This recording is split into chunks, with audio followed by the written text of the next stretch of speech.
Welcome back to Shem's Universe. So today, guys, we're going to go over the most powerful aspects in astrology. So the most powerful aspects are actually quite common sense. I think a lot of you guys will catch on to what I'm saying.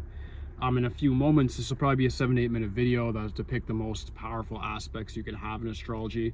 And I mean that within positioning. There's different things like trines, opposition, and conjunctions as well that I'm going to go over in an advanced video and show you guys which ones are actually very powerful. Because there's even certain like opposition positions for signs that you can have that'll make you very, very powerful, give you a contradictory character, and it'll make people very, very enthralled by you. So there's a lot of different things that you can look at in your chart to understand what exactly the energy imprint is that you're working with. And it's very important to actually know what you're working with, that blueprint, to then manifest the things that you'd like in life. So today is strictly an astrological video, not going over numerology at all.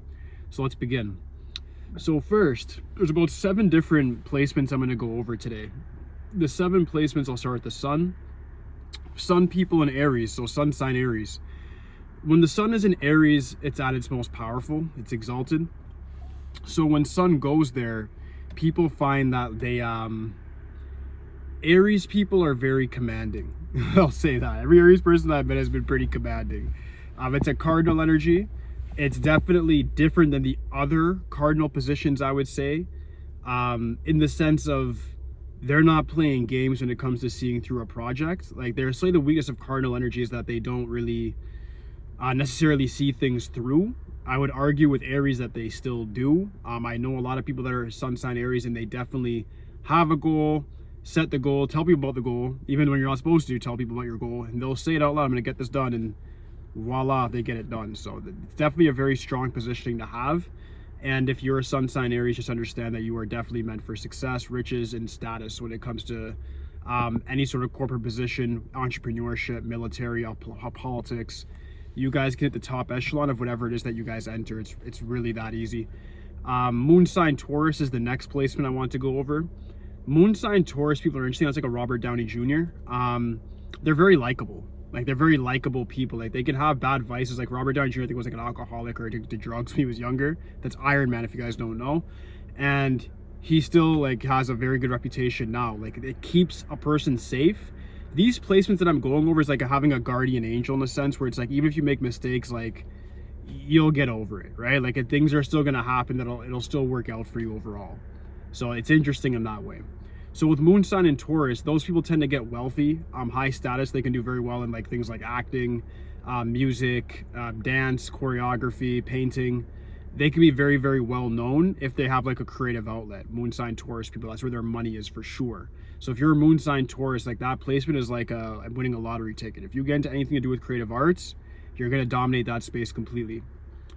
Next one is Mercury and Virgo. So you guys should start getting the pattern of what I'm saying with most powerful placements. Mercury and Virgo is interesting. Examples of people with Mercury and Virgo, Beyonce, Zendaya. For you guys that don't know, Zendaya is definitely a huge celebrity as well. Having said that, that placement is what it does is it gives a person the ability to make money either through the written or the spoken word very easily. So it's like from a young age, they could be that child prodigy.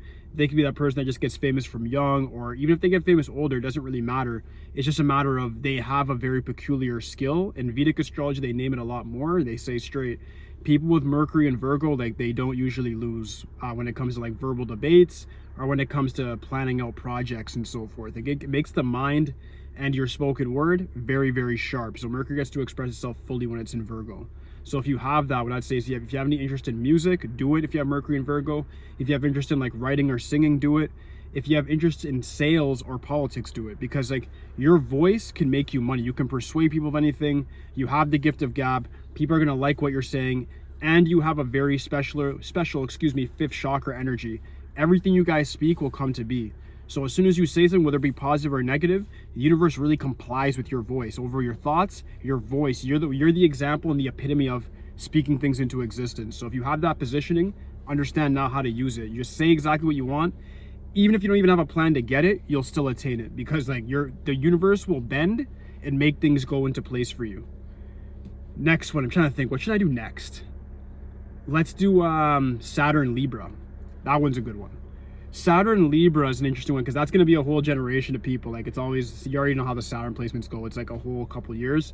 So with Saturn in Libra people, you guys probably think, well, okay, Saturn's an outer planet, it's not that special. People that have it are going to be remembered for a very long time if they try to do something substantial, meaning everybody with that placement could be viewed as a celebrity or at least a legend or an icon, what it is that they're doing. So this is the legacy placement. That's what I like to call it. People like Leonardo da Vinci, like, they have Saturn in Libra. So like, when you have that type of energy you're working with, it's very hard to defeat you. Like, your name will be immortalized and you can hold a very high status or high position. I'm not saying with ease, but kind of low key. Like, if you put that energy in, like, you guys get what you want at a very interesting pace, because Saturn works at its most positive when it's in Libra. So it's easy going with your karma, and it's quicker to give gifts than any other placement whatsoever. So definitely try to remember that, guys. Next one we have is we have Venus in Pisces. So Venus in Pisces is an interesting one. It's one I didn't expect as one of the most powerful placements, but what it does is it gives you a very remarkable love life. It can mean that, like, your partner actually is the person that's gonna sort of how do I put this, make you very, very rich. An example would be like, I can't even say for her that her partners made her rich, but like, they definitely amplified her celebrity appearance, and it's Kim Kardashian.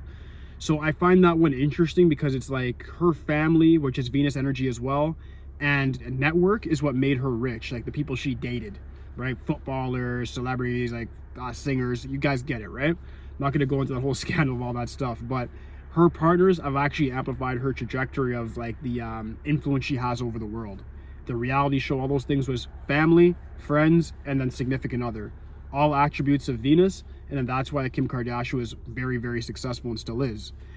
So if you have that, the Venus in Pisces, what I would say is you are blessed in the sense of you guys have an ability to utilize your network in a way other people cannot. And your network, whether it be a negative or a positive network, will somehow elevate you to that next level of success. So I think Kim Kardashian is the perfect example of that when I say good or bad, because like, whether it's good or bad news about her, like, it seems like her notoriety or her name just gets bigger and bigger. So it is what it is. Next one we have is Mars in Capricorn. This one's really for the guys who want to get into like fighting, military, or any sort of like corporate cutthroat business. And I say cutthroat because like, people with this, you guys should be focused on high intensity work, like work where you're competing with other people. So I'd say even things like opening a store, things like opening gas stations, running casinos, like it all depends on what your interests are and where you are economically, right? But what it really comes down to is you guys are meant to go into highly competitive environments and you guys dominate there completely. Like, nobody can really stop you. Once you guys are actually following your dream, doing what you want to do, things tend to work out quite well for you. If you guys are in a very peaceful or subtle environment, I find that you guys actually do worse. It's better you're in chaos and you bring order to that chaos. So that can apply in like numerous different ways. But you just got to look at where in your life there's chaos and see if you can start a business there. In other words, like, oh, if people have a hard time maybe keeping their house clean, you're the person that should have a business where it's like you hire a few of your friends and you have like a house cleaning business.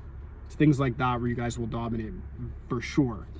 The thing with Mars in Capricorn that's different than like when somebody's sun signs like in the 10th house is this. When somebody's sun is in the 10th, it's like they have to wait till like 35 to become successful. It's a lot harder. But then when you have Mars in Capricorn, you could be successful from like 15, 16, 18, whatever. Like, you guys, if you put aggression to what you're doing, Mars is going to push your agenda very, very quickly. So it makes everything kind of work out in that sense. I'm trying to think if I'm missing anything. I think we covered them all, guys. So yeah, that's all the lucky placements, or I should say the most powerful placements in astrology.